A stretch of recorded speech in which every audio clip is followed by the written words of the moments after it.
सभी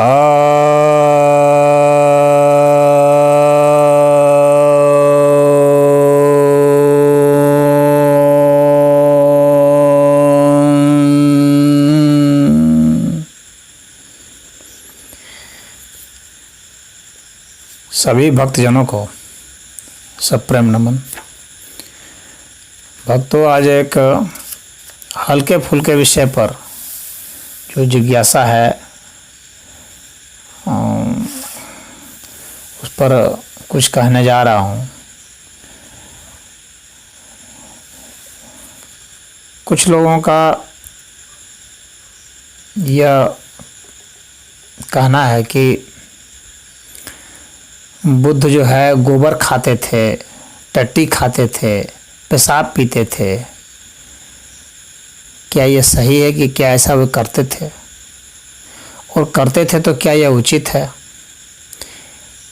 क्या आवश्यक है कि ज्ञान प्राप्ति के लिए गोबर खाया जाए, टट्टी खाया जाए, पेशाब पिया जाए, भूखा रहा जाए, नंगा रहा जाए? तो इस विषय पर कुछ लोगों का कहना है, क्योंकि इस प्रकार की तपस्या का क्या प्रभाव आम जन पर पड़ता है, यही जिज्ञासा है। तो देखिए, बहुत सारे साधु संत तपस्या करते हैं बहुत अलग अलग तरीके से। जहाँ तक बुद्ध की बात है तो यह बात सच है कि बुद्ध गोबर खाते थे और टट्टी भी अपनी खाते थे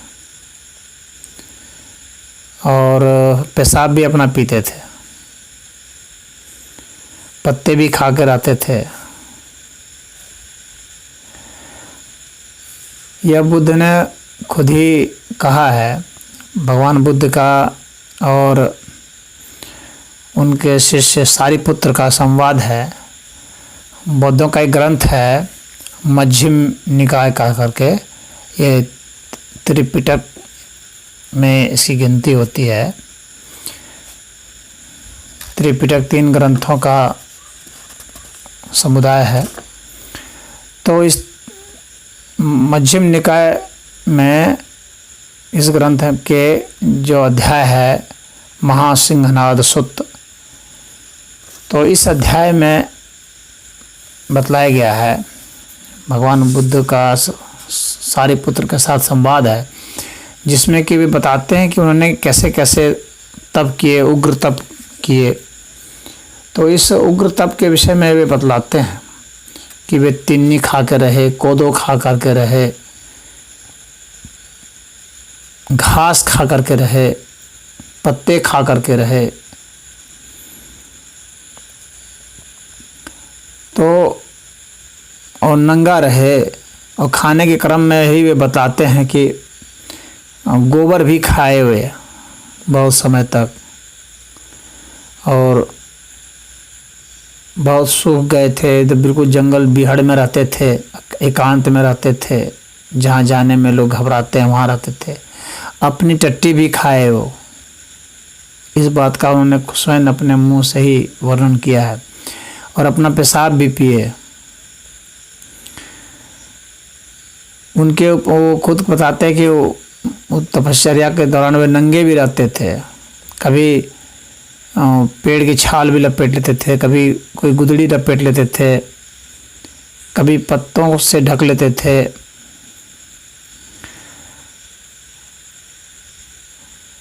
तो कभी कंबल वगैरह भी लपेट लेते थे। कई कई समय तक नहाते नहीं थे। वो बताते हैं कि उनके पर परत पड़ गई थी मैल की।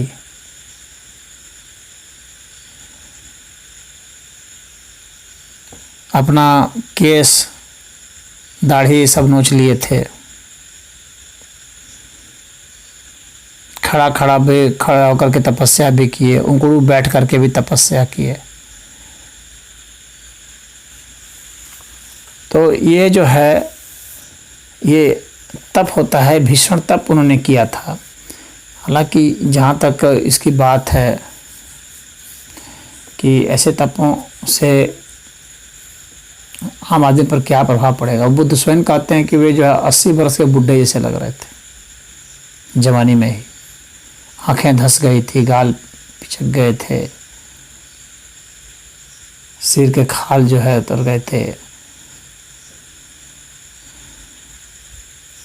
और पेट पिचक के पीछे मिल गया था। पीछे की हड्डियां गिनी जा सकती थी। ठीक से टट्टी भी नहीं कर पाते थे।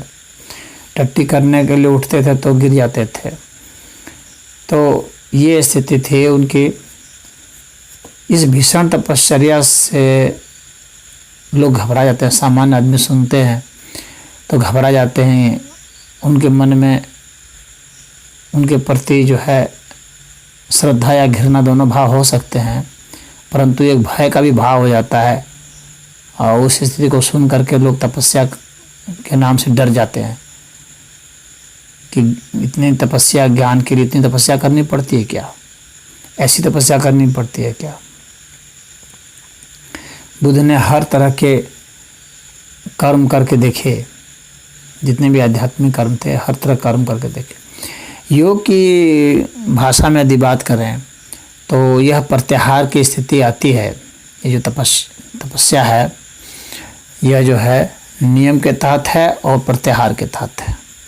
इंद्रियों को अपने वश में करना, सामान्य रूप से जो है इंद्रियां जो है हमारी वो हमारे वश में नहीं होती है और हम मोह में या भय में या घृणा से किसी चीज़ को देखते हैं। तो मन में कोई घृणा नहीं रह जाए इसके लिए प्रत्याहार में ये सब बातें हैं कि किसी के प्रति घृणा नहीं हो, राग द्वेष नहीं हो, तो अपना मन जो है एकदम संतुलित हो जाए, सम अवस्था में चले जाए। तो इसके लिए जो प्रैक्टिकल अप्रोच है, ये व्यवहारिक है। ये बुद्ध ने बहुत व्यवहारिक उपदेश दिए हैं और वो व्यवहारिक जीवन जी करके उपदेश दिए हैं, तपस्या करके दिए हैं। तो उन्होंने महान तपस्या की है। तो भगवान बुद्ध की जो ये महान तपस्या है ये प्रैक्टिकल है, साइंटिफिक है और वैज्ञानिक पद्धति की है। इसके परिणाम उसमें आते हैं। हालांकि यह जरूर है भय प्रदायिनी है, तो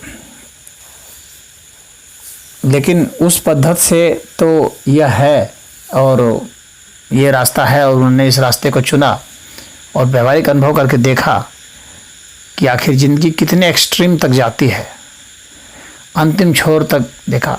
इसके कारण ही उन्होंने, क्योंकि उन्होंने अति किया था अपने जो है जवानी के समय में, जब राजमहल में थे तो उन्होंने भोग की भी अति किया हुआ था और यही कारण था कि वे तपस्या की भी अति किए फिर। और तब फिर जो है उन्होंने चूँकि भोग की अति देख ली थी, एक से एक सुंदर स्त्रियों का भोग, एक से एक राजमहल में थे ही, बढ़िया बढ़िया नृत्य संगीत, बढ़िया बढ़िया खाद्य पदार्थ, उनके पास किसी चीज़ की कमी थोड़ी थी। उस ज़माने में जो चीज़ें भी उपलब्ध थी एक भोग वस्तु के रूप में, तो उन्होंने सब चीज़ को भोगा था और उसमें भी उसको हद तक भोगा था। तो उनके पास जो है दोनों प्रकार के अनुभव थे, भोग के भी और योग के भी। बीच में उन्होंने एक रास्ता निकाला, इसीलिए मध्य मार्ग। जब दो छोर का आपको पता चल जाता है तो आप एक मध्य का रास्ता निकाल सकते हैं बीच में, कि अन्यथा आप बीच का रास्ता कैसे निकाल सकते हैं। इसीलिए बुद्ध के जो शिष्य थे जिन्होंने वैसी तपस्या नहीं की, तो बुद्ध मध्य मार्ग तो रटते रहे, परंतु उनके शिष्यों को या उनके अनुयायियों को पता ही नहीं चला कि मध्य मार्ग है क्या। क्योंकि मध्य मार्ग निर्धारित करने के लिए आपको दोनों छोरों का पता होना आवश्यक है और वे दो छोर सिर्फ बुद्ध ही जान रहे थे, क्योंकि उन्होंने तपस्या करके देखा था और भोग करके भी देखा था। तो वे समझ गए कि मध्य मार्ग यहाँ है, तो उस हिसाब से वे जिए। तो प्रत्याहार में जो इंद्रियों की जो साधना होती है योग में, तो उसके तहत ये आते हैं। और नियम में जो तप है, यानी जानबूझ करके दुख मोल लेना, वह आता है। लेकिन ये दुख मोल लेना है सिर्फ दुख मोल लेने के लिए नहीं, बल्कि दुख के विज्ञान को समझने के लिए और अपने मन को ट्रेंड करने के लिए, अपने मन को प्रशिक्षित करने के लिए और अनुसंधान करने के लिए। और ये सब जितनी भी चीज़ें थी, इसमें हमारा इंद्रियों पर कैसे काबू हो, अब हमारा मन जो है किस तरह से समभाव में रह सके, जिसको गीता में समभाव पर भगवान ने बहुत जोर दिया है, भगवान कृष्ण ने। तो समभाव की स्थिति में रहा जा सकता है।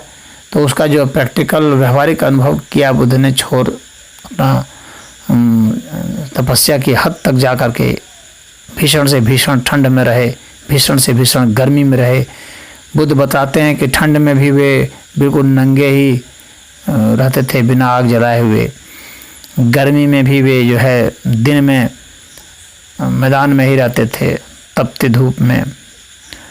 और मुर्दों बताते हैं बुद्ध की मुर्दों की जो हड्डियां थी उसका जो सिरहाना बना करके सोते थे। और चरवाहे जो थे उनके कान में सीख भी डाल देते थे और उनके ऊपर मूत भी देते थे, उनको चिढ़ाते भी थे, मजाक उड़ाते थे।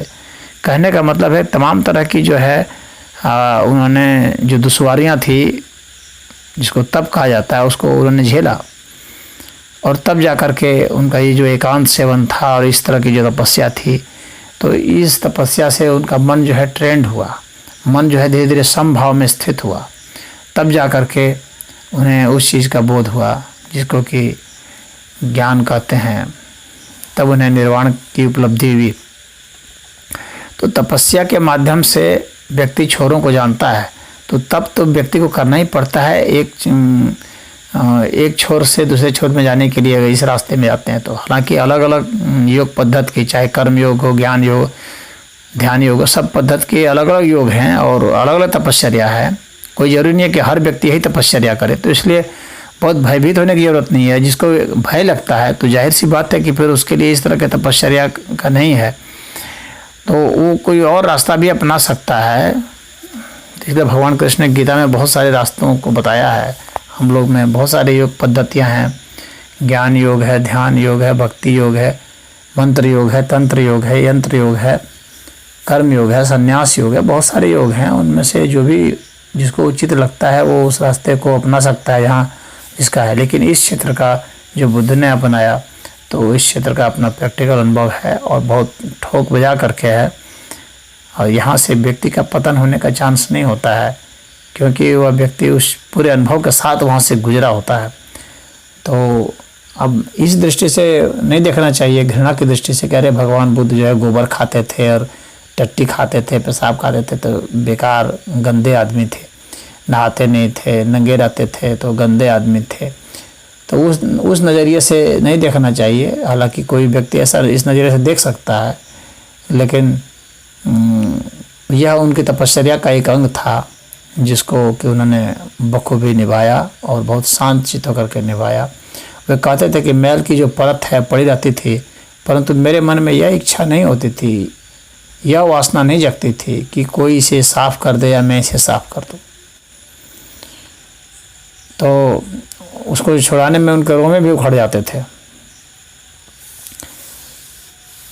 तो कहने का मतलब इतना ही है कि जितने प्रकार के जिन जिन लोगों ने तपस्याएं बताई थी, कुछ लोगों ने आहार शुद्धि के लिए बताया था कि आहार कम से कम लेना चाहिए, तो एक चावल के दाने पर भी रहते थे, तिन्नी के चावल पर रहते थे।